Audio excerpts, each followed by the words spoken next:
I killed my mother 2009 release ஆன ஒரு French language Canadian film. Quebec ஃபில்ம்னு சொல்கிறாங்க. ஜேவியர் டாலன் அவரோட அம்மா கூட இருந்த ரிலேஷன்ஷிப் பற்றி கைண்ட் ஆஃப் ஆட்டோபயோகிராஃபி மாதிரி படத்தை எழுதி டைரக்ட் பண்ணி அவரோட கேரக்டரில் அவரே நடிச்சிருக்காரு. இந்த படம் எடுக்கும்போது அவருக்கு 19 வயசு. Coming of age dramas, independent films, art house ஃபிலிம்ஸ்னால் பிடிக்கும்னா கண்டிப்பாக இந்த படத்தை பாருங்கள். ஒரு யூனிக்கான பர்சனலான ஒரு யங்கான வாய்ஸை நம்மளால் ஃபீல் பண்ண முடியும். அவங்கள பற்றி தெரியல, பட் எனக்கு சில படங்கள் டைட்டிலை கேட்டாலே கண்டிப்பாக பார்க்கணுன்னு ஒரு சில படங்கள் தோண வைக்கும்.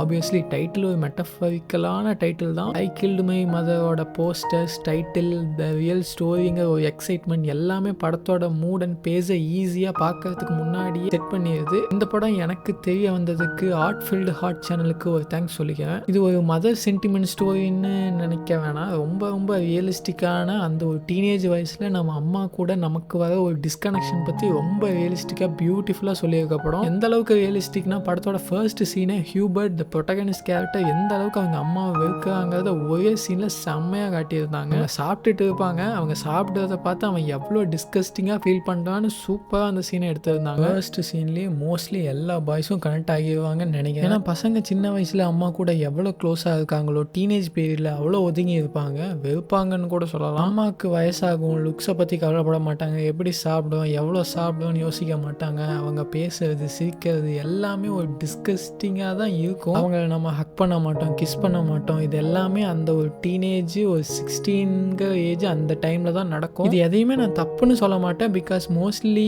Indian parents are toxic. இதனால நிறைய பேர் ஹேட் பண்ணுவாங்க, ஒதுங்கி இருப்பாங்க. சில பேர் வீட்டில் டாக்ஸிக்காக இல்லாமல் ரொம்ப பாசமாக தான் இருந்திருப்பாங்க. ஸ்டில் அவங்க வீட்டில் இருக்க பையன் அந்த ஏஜில் அதே மாதிரி தான் பிஹேவ் பண்ணுவான். இதெல்லாம் எதுக்கு சொல்கிறேன்னா, இது எல்லாமே நானும் ஃபீல் பண்ணியிருக்கேன். அவங்க சாப்பிட்றத வெறுத்திருக்கேன். And I wanted to ask, எத்தனை பேர் எங்கள் அம்மா கூட வெளியில் போகிறது ஒரு ஆக்வர்டான விஷயமாகவும் அல்லது அசிங்கமாகவும் நினச்சிருக்கீங்களா? நான் ஃபீல் பண்ணியிருக்கேன். அதுக்கு காரணம் அவங்களோட டாக்ஸிசிட்டியாக இருந்தாலும் கூட டீனேஜ் வயசில் ஏன் இவ்வளோ என்னை பொறுத்த வரைக்கும் டீனேஜுக்கு அப்புறம் லைஃப் இஸ் அபவுட் ஃப்ரீடம். அந்த ஃப்ரீடம் நம்மக்கிட்ட இருந்து யார் பறித்தாலும் அவங்கள நம்ம ஒரு மான்ஸ்டராக தான் பார்ப்போம். நம்ம அம்மா நம்மளை சின்ன வயசுல இருந்து எப்படி கண்ட்ரோல் பண்ணுறாங்கங்கிற தாட் வந்தாலே அந்த ஒரு ஹெட் ஸ்டார்ட் ஆகியும். இவ்வளோ டீட்டெயில்டாக ஏன் சொல்கிறேன்னா, இந்த மாதிரி வேர்ல்டு வைடாக எல்லா டீனேஜ் பாய்ஸ் அண்ட் கேர்ள்ஸுக்கும் நடக்கிற ஒரு விஷயம். இதை பற்றிலாம் நம்ம எங்கேயுமே ஒரு ஸ்டோரியாவோ ஒரு படமாவோ பார்க்கறது ரொம்ப ரேர்.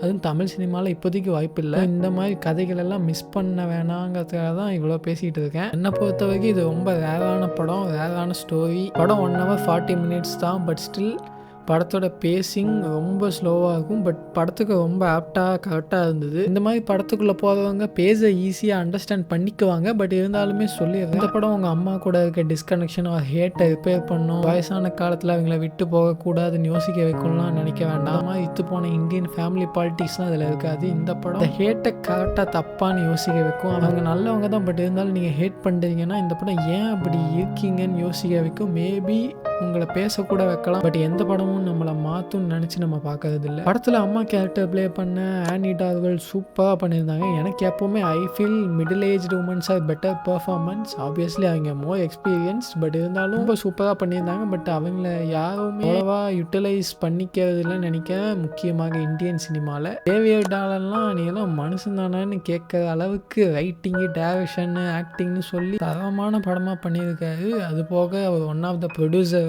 படத்தில் மியூசிக் ரொம்ப சப்டிலாக அங்கங்கே தான் யூஸ் பண்ணியிருந்தாங்க. பட் எனக்கு மியூசிக் ரொம்ப பர்ஃபெக்டாக யூஸ் பண்ண மாதிரி ஒரு ஃபீலிங். டாயின்னு இன்னொரு கேரக்டர், அதுவுமே நல்ல கேரக்டர். எனக்கு அந்த ஆக்டர் பண்ணியிருந்த ஒரு போர்ட்ரேல் ரொம்ப பிடிச்சிருந்தது, ரொம்ப நல்லா இருந்தது. படத்தில் ஹோமோசெக்ஷுவல் பற்றியும் ரொம்ப நல்லா டிஸ்கஸ் பண்ணியிருந்தாங்க. ஸோ இது அடல்ட்ஸ் ஒன்லி ஃபிலிம். இந்த விஷயத்தை பற்றி நான் அதிகமாக டிஸ்கஸ் பண்ண விரும்பல, ஏன்னா நீங்கள் படத்தை பார்த்தீங்கன்னா தான் அதை ஃபீல் பண்ண முடியும். எனக்கு இந்த படம் very personal and most favourite. Personal rating கேட்டால் 10 out of 10 கொடுப்பேன். பட் ஒப்பீனியன்ஸ் டிஃபர் ஆகலாம். பட் என்னோட பர்சனல் ஒப்பீனியன் அண்ட் எக்ஸ்பீரியன்ஸ் வச்சு தான் சொல்கிறேன். ஸோ இந்த மாதிரி கண்டென்ட்ஸுக்கு நம்ம சேனலை சப்ஸ்கிரைப் பண்ணிக்கோங்க, ஆல்சோ லைக் பண்ணிடுங்க. So yeah, that's it for today.